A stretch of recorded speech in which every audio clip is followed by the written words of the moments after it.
For 6 months, I was Dante's secret, his only normal thing in a life of crime.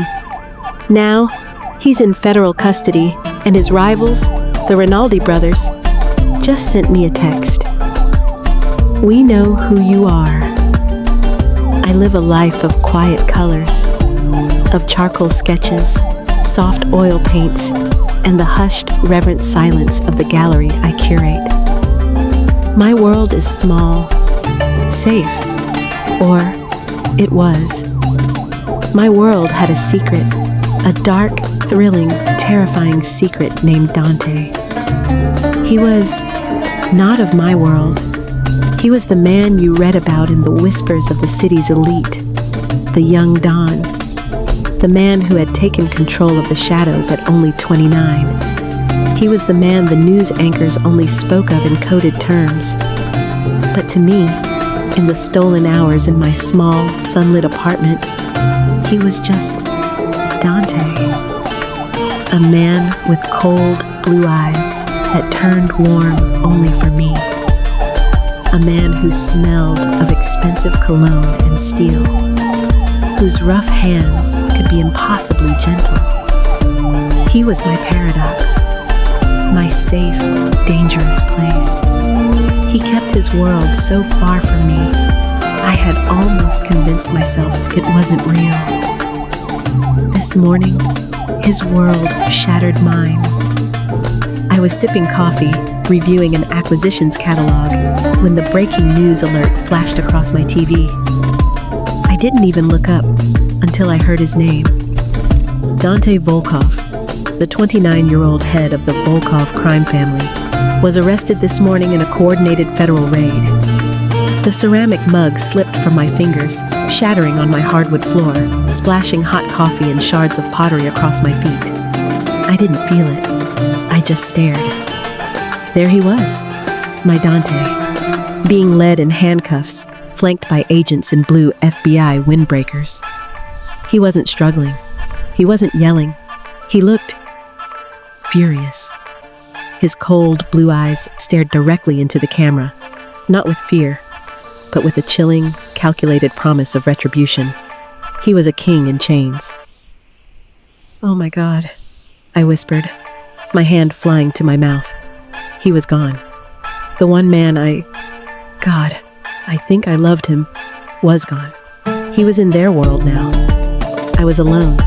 A cold, sharp panic, a suffering I hadn't known I was capable of, seized my chest. The silence of my apartment, once my sanctuary, was suddenly deafening. And then, my phone buzzed on the counter. It wasn't him. His name, D, in my contacts, was dark. It was an unknown number, a text message. My hands were shaking so hard I almost dropped it. I opened it. Just 5 words. 5 words that ended my old life forever. We know who you are. Where are you watching from today? Let me know in the comments. And if you're already hooked on this story, please like, share, and subscribe for more so you don't miss what happens next. My heart was a hummingbird in my throat. We know who you are. It was a death sentence. Dante had been so careful. We never went out. We never had photos. He told me, his voice a low, serious rumble. No one can ever know about you, Eliza. It's the only way I can keep you safe. And now, the one thing he had feared, the one thing he had built walls of steel and shadow to prevent, had happened. He was gone, and they knew. The Rinaldi brothers. I'd heard Dante spit their name once, his voice full of a cold, ancient hatred. They were the old guard, he'd said. Vultures. I sank to the floor, my back against the kitchen cabinets, heedless of the broken mug. I had to run. I had to pack a bag, get my passport, and just disappear. But where? They were the Mafia. They had eyes everywhere. Panic was a cold, slick oil in my veins. My hands were shaking so hard I couldn't even unlock my phone again. I had no one. I couldn't call my parents. I couldn't call the police. The police were the ones who had Dante. And then I remembered a memory from 6 months ago, when this had first started. Dante, holding my face in his hands, his blue eyes deadly serious. "If you are ever in trouble," he'd said, "if you can't reach me, there is a number in my watch." His watch, a heavy, beautiful steel timepiece he always left on my nightstand. He said he couldn't stand to sleep with it on. I scrambled to my bedroom, my feet sticking to the spilled coffee. I fumbled with the watch, my fingers clumsy. I found the hidden clasp. Inside, etched onto a tiny metal plate, was a single phone number. No name, just a number. I dialed. I didn't even know what I was going to say. It rang once. A man's voice, rough as gravel, answered. "Yeah." Not hello, just yeah.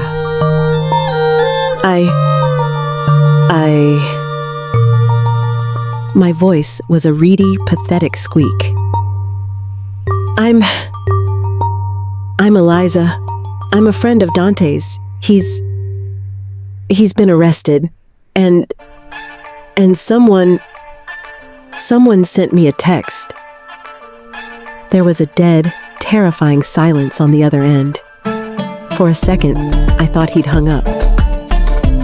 "Dante?" the man said, his voice sharp, skeptical.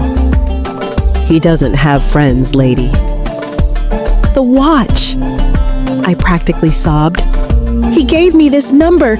He said to call if I was in trouble. Please. They said they know who I am." Another silence. This one was different. It was analytical. "Where are you?" he demanded. I told him my address. "Stay there. Don't move. Don't look out the window. Don't answer your door. A car will be there in 5 minutes. It's a black Audi. The driver will say, 'I'm here for the package.' You will get in. You will not speak." The line clicked dead. I stared at my phone. I had just done it. I had just jumped from my safe, quiet world straight into his. The 5 minutes were the longest of my life. I was a wreck, torn between two terrors. The terror of the Rinaldis and the terror of the man I had just called. The driver who would call me the package. I ran to my room, threw on a black hoodie and jeans, grabbed my purse and my passport. I was just zipping my bag when my phone buzzed again. My blood ran cold. Another text from the same unknown number. It wasn't words this time. It was a picture of me. It was from this morning.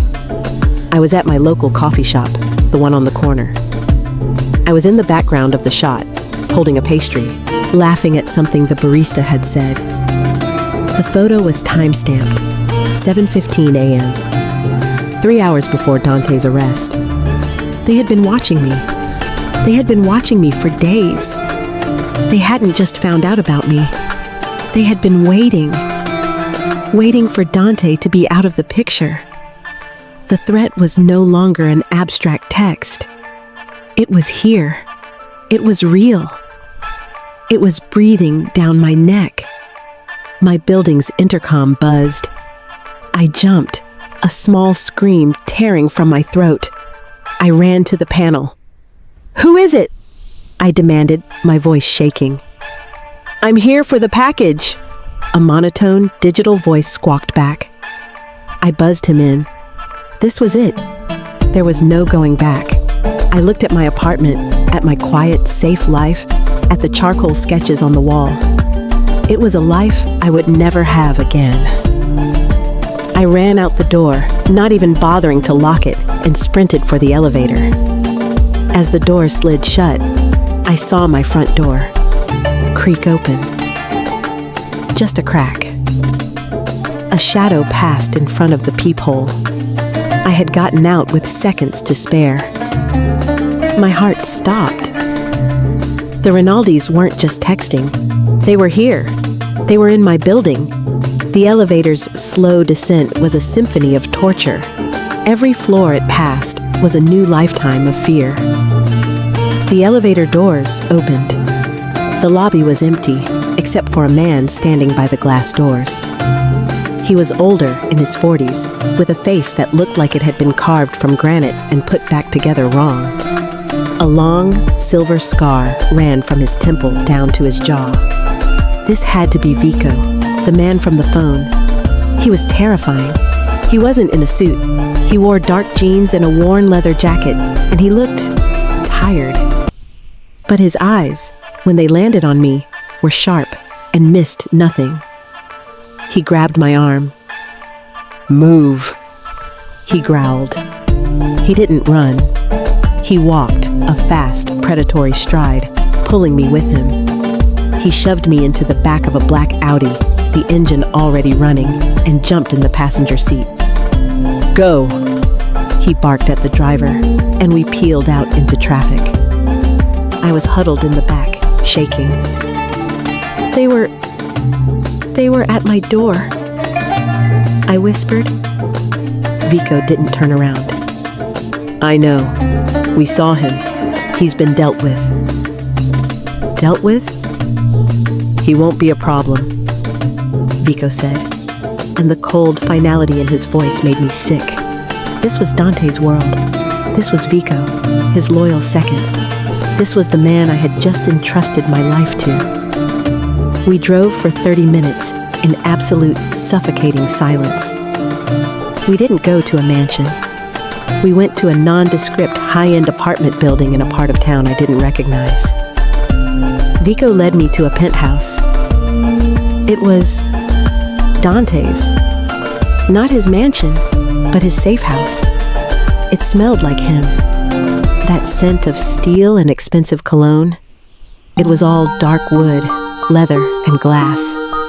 My heart ached, a deep, profound, unspoken love for the man who was now in a cage. This was his real life, not my sunlit apartment. This. Vico locked the door, the sound of the deadbolt sliding home echoing in the room. "You stay here," he said, turning to face me. His scarred face was grim. "You don't leave. You don't call anyone. You are, as of this second, a ghost." He looked at me, his eyes full of a sudden, cold anger. Dante was a fool. He was a kid. He should have never... This... He gestured to me like I was a mistake, a weakness, and now he's gone, and I have to clean up his mess. And you're the biggest mess of all. Was a ghost in Dante's fortress. For 3 days, I did exactly as Vico said. I didn't leave. I didn't make a sound. Vico was a silent, restless storm. He'd paced the length of the penthouse, his phone pressed to his ear, his voice a low, angry murmur. "Find out who, find out how, and find out what the feds took."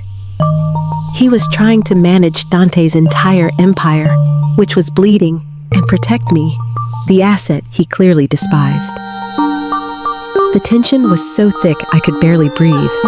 I just watched him. I saw the exhaustion in his eyes, the deep lines of stress around his mouth. He wasn't just a soldier. He was a general holding a collapsing front line. On the 4th night, I was trying to sleep when I heard a sound, a faint scrape. Not from inside the apartment, from the outside, from the private elevator landing. I sat bolt upright, my heart stopping. I tiptoed into the living room. Vico was already at the door, his gun in his hand, his body pressed against the wall. He looked at me, his eyes cold and sharp, and put one finger to his lips. He pointed to the kitchen, to the solid marble island. Hide. I scrambled behind it, my hands over my mouth to stifle my own breathing. We heard a click, a high-pitched electronic whine. They were drilling the lock. Vico didn't wait. He didn't hesitate. He was a creature of pure, brutal action. He aimed his gun at the reinforced door and fired 3 shots right through the wood at the height where a man's chest would be. Boom! Boom! Boom! The sound was deafening in the enclosed space. I screamed. A body thudded against the other side of the door. There was shouting, muffled and frantic. And then, the return fire. The entire door exploded in a shower of wood splinters and drywall. Automatic weapon fire ripping the room apart. Glass shattered. Paintings flew off the walls. I was huddled behind the marble, convinced I was about to die. Eliza! Vico roared, his voice cutting through the chaos. He was crouched behind a leather sofa, which was being torn to shreds. The balcony! Go! Now! What? No! They'll see me! It's a clear line. Go! He laid down a spray of covering fire, forcing the men in the hall to duck. I didn't think. I just ran. I scrambled onto the balcony, 20 floors up, the wind whipping my hair. What now? I shrieked. A rope. There was a thick black rope, coiled and anchored to the railing. Go down, he ordered, appearing behind me, his gun still aimed at the door. But I can't. I was sobbing. I'll fall. He grabbed me, his hands like steel on my arms. You can, or you can die here. Your choice. Wrap your hands. Go. I was fumbling, my hands shaking, and then he was hit. I saw it. A bullet tore through his shoulder, spinning him around. He grunted, a deep, guttural sound, but he didn't fall. He just got angrier. He raised his gun and emptied the clip. Go, Eliza! I'm right behind you! Adrenaline is a strange, powerful drug. I don't remember going over the railing. I just remember the rough, burning friction of the rope in my hands, the terrifying, sickening drop, and the wind screaming in my ears. I half fell, half slid, down the 2 floors to the balcony below. Another empty safe house. My hands were raw, bleeding. I collapsed onto the concrete, gasping. A second later, Vico landed beside me. He didn't land gracefully. He crashed, his body slamming into the railing, his wounded arm giving out. He collapsed, his breath hissing through his teeth, a dark, spreading stain on his leather jacket. Move, he growled, but it was weak. He couldn't get up. You're shot, I whispered, crawling toward him. It's a scratch, he lied, but his face was pale, slick with sweat. He fumbled with the key, shoving it at me. Door, lock it. I did as he said, my hands shaking so hard it took 3 tries. I ran back to him. He was trying to rip his jacket off, his face a mask of agony. Help me, he commanded. It was the first time his voice had ever held a trace of weakness. I saw the wound. It wasn't a scratch. The bullet had gone clean through the back of his shoulder. It was a mess of torn muscle and blood. I ripped off my hoodie, the one I'd been living in, and pressed it hard against the exit wound, just as he had shown me. He roared in pain, a raw animal sound that terrified me. Hold it, he gasped, his eyes squeezed shut. Just hold it. I did. I knelt there, my hands covered in his blood, my tears dripping onto his face. He wasn't a monster. He was just a man who was bleeding out for me. Why? I whispered, my voice breaking. Why are you doing this? You hate me. Vico's eyes fluttered open. They were no longer cold. They were just tired. So tired. Dante, he panted. When he was 15, his old man was a monster. The Rinaldis, they put a bomb in his father's car. He was struggling to talk. Dante, he was supposed to be in it. I was a kid then, just a new soldier. I pulled him out, told him to go get my something, just a stupid excuse, saved his life. He coughed, a wet, bloody sound. I've been protecting him, ever since. He looked at me, his gaze suddenly sharp. He loves you.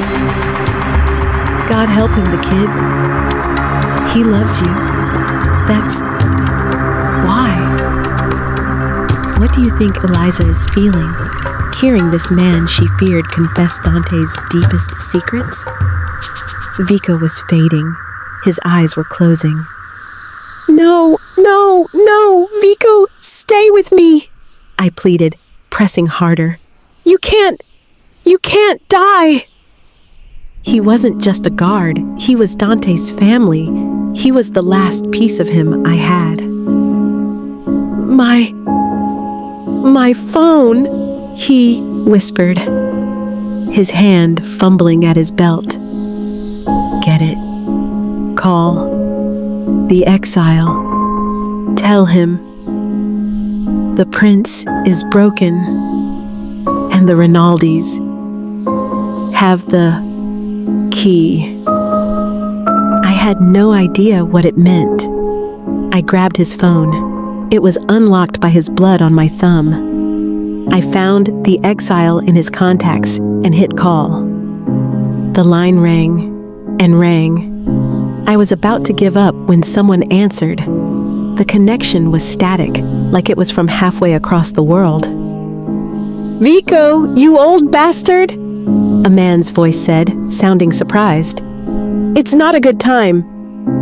He's hurt, I screamed into the phone. This is Eliza. Vico's been shot. We're at the South Safe House. The Rinaldis, they're here.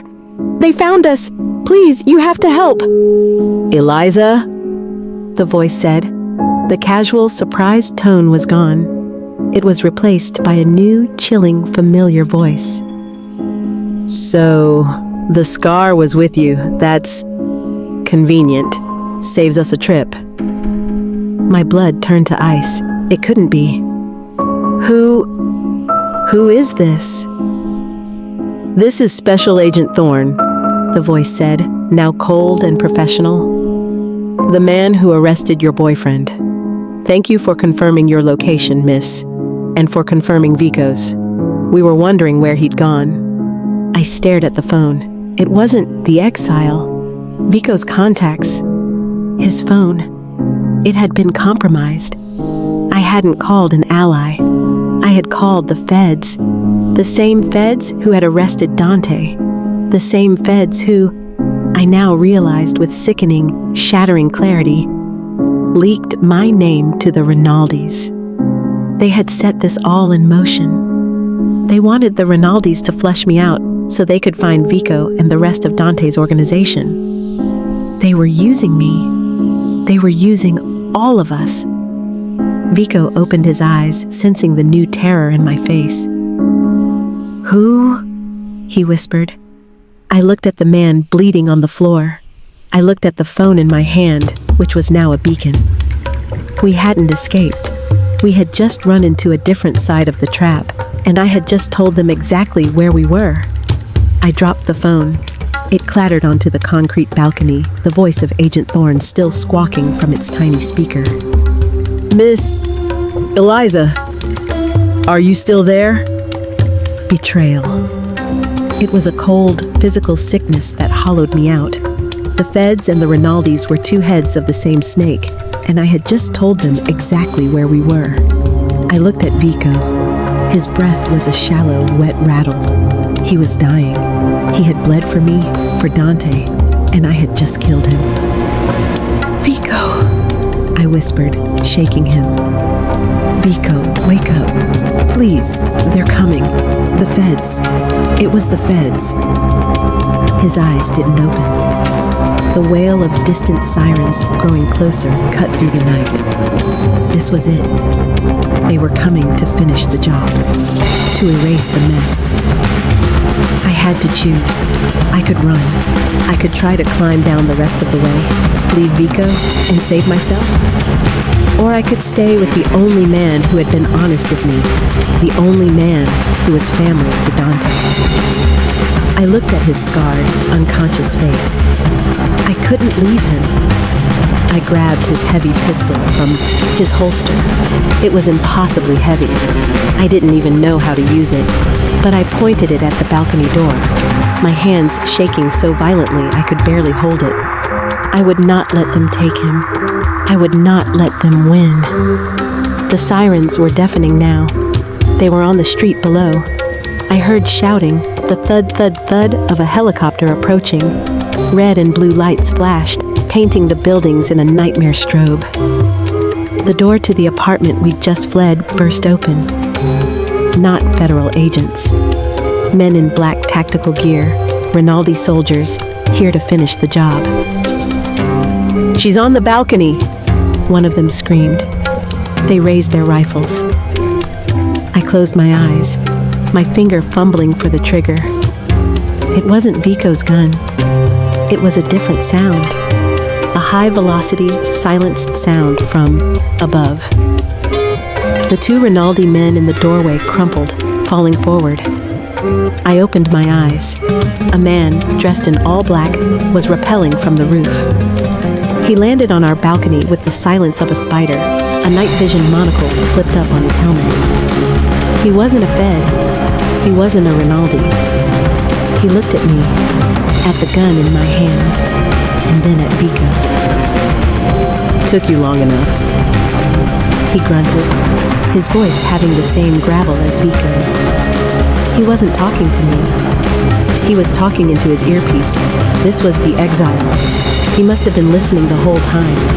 He kicked Vico's dropped phone, shattering it. "Thorne's compromised. Always was. We're wheels up in 2. He grabbed a medical kit from his belt, plunging a syringe of epinephrine into Vico's chest. "Grab his legs," he commanded. "We're going up." I was in another world, a clean, white, sterile room that smelled of antiseptic. It wasn't a hospital. It was a high-tech medical bay, hidden somewhere. I had no idea. I'd been blindfolded for the entire trip. Vico was on a medical table, hooked up to machines, a team of silent, focused professionals working on his shoulder. He was alive. "The bullet passed clean," a voice said. I turned. It was the man from the balcony, the exile. He was older, maybe late 40s, his face all hard angles. "He'll live, but he'll be pissed he owes you one." He tossed me a cleanup kit. "You're a mess, kid." I looked down. I was covered in Vico's blood. I just stared at the man. "Who are you?" "My name is Marco," he said. "I was Dante's failsafe, the exile, the one he sent away when he knew the feds were building a case, the one they couldn't find." He crossed his arms. "Vico was supposed to be the muscle. I was the brain. And you were the secret, the one who just blew the whole damn thing wide open." I didn't know," I whispered, my voice raw. "Thorne. Agent Thorne." "Is a snake," Marco finished. "He's been on the Rinaldi payroll for a decade. He's been using the FBI's resources to clear the field. Dante's arrest was just a corporate takeover. He leaked your name to the Rinaldis to flush you out, hoping you'd run to Vico. He wanted both of Dante's top assets, his heart and his right hand, in one place, so the Rinaldis could clean up the mess. And kill us, I said, the sickness rising again. And kill you, he confirmed, his eyes cold. But Vico's compromised call wasn't just a thorn. It was a dead man's switch. It alerted me, too. We heard the whole thing. Heard you call Thorn. Heard you stay.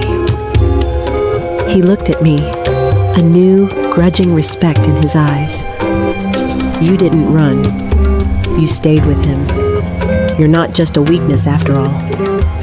He clicked on a large monitor. This is why you're the key. This is why Vico said the Rinaldis have the key.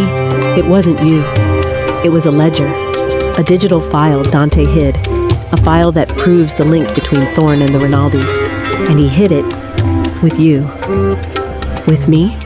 I don't have it. He knew you loved art, Marco said. He pulled up an image, a simple, beautiful charcoal sketch of a bridge. One of mine, one I had given to Dante. It's embedded in the file's code. Only you would know which painting to look for. Only you could unlock it. We had it. We had the file. We had the proof. We had the weapon to burn Agent Thorn and the Rinaldi brothers to the ground. So, we can free him? I asked, my voice full of a hope that was new and painful. We can get Dante out? Marco's face hardened. He shook his head. No. My heart, which had just started to beat again, stopped. What do you mean, no? We have proof. We have proof that Thorn is corrupt, Marco said, his voice quiet, almost gentle. We can destroy Thorn. We can start a war and end the Rinaldis, and we will. But the feds, the real feds, they have Dante. They have him on a dozen other charges. Wire fraud, extortion, racketeering. The things he actually did. He looked at me. This ledger? It just proves Dante was set up by a different criminal. It doesn't prove he's innocent. We had won, but we had still lost. I was safe. Vico was alive. The Rinaldis were finished, but Dante, my Dante, was still in a cage. I slumped into a chair, the weight of it all finally crushing me. I had run from my quiet world of colors, and now I was a queen in his world of shadows, and my king was gone. He's not gone, kid, Marco said, as if reading my mind. He put a laptop in front of me. It was open to a complex, encrypted network. He's just cut off, but we're not. Vico will heal, and you're not a curator anymore. You're the one who holds the key. The Rinaldis and Thorn are just the first fight. The real fight is getting him back. He was offering me a choice. Go back to my old life, or become one of them. I looked at the screen. I thought of Dante in his cell. I thought of Vico bleeding for me. I put my hand on the laptop. What's first? A single smuggled note. It wasn't on prison paper. It was a scrap of a napkin. One sentence in his familiar, sharp handwriting. It must have cost his entire fortune to get it to me. I knew you were strong. Fight. What was your favorite part of Eliza's story? Let me know in the comments, and don't forget to like, share, and subscribe for more.